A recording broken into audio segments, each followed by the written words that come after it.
Так, Fibonacci инструментін сіздерге бір графиктен көрсетемін онда.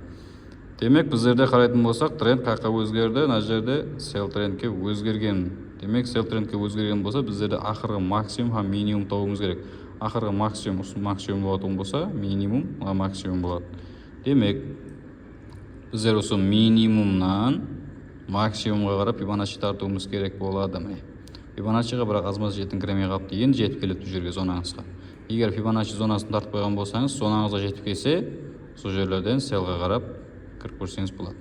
Стоп лоссыңыз мына жерде айтқандай, жаңа 0 деген уровеньнің үстігіне запасы менен қоюыңыз шарт. Ал take profitіңіз болса, осы орталарға RR1-ге бір түсіп берсе, осы жерлерді жауасыз. Ал егер ұстайман десеңіз, мына жерге шегем ұстап келсеңіз болады take профитларыңызды.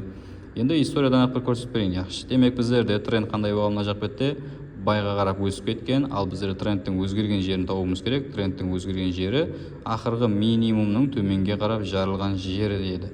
Демек, минимумның төменге қарап жарылған жерін тауып аламыз біздер.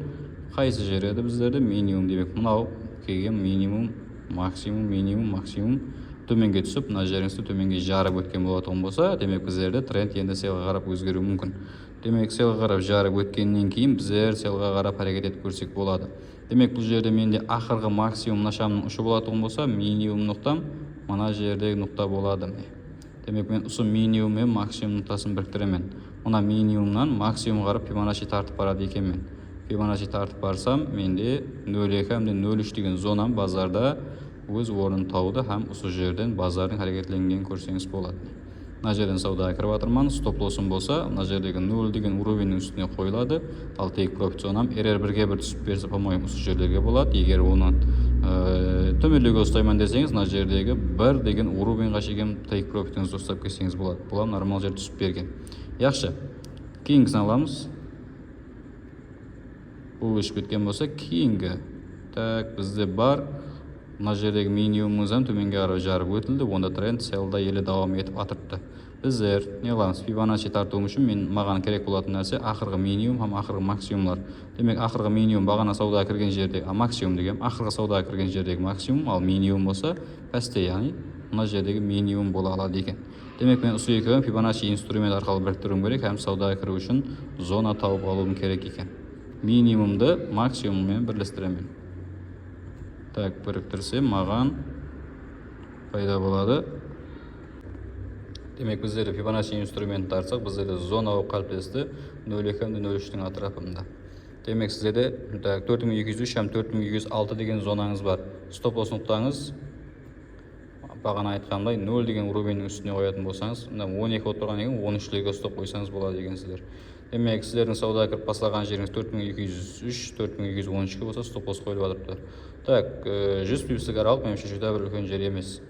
Take profit зонаңыз болса, төмендегі 1 деген уровеньге баратын болса, сіздің ол жеріңіз 4183 болып жатырыпты. Сіздің кірген жеріңіз 4203, take profit зонаңыз 4183. Демек, 200 пипсте атырапта түсіп берген базар. Демек, тренд селда жүрді. Бұл жер енді байға өзгерген жанарын бір көрсетейін. Қай жерде бар? Мына жерлер жетіп келмеген зонаға бәрібір амын көрсетейін десем. Жетіп келген жер, қаяқтасаң. Демек, мына жерде бар екен сіздер үшін. Яқшы.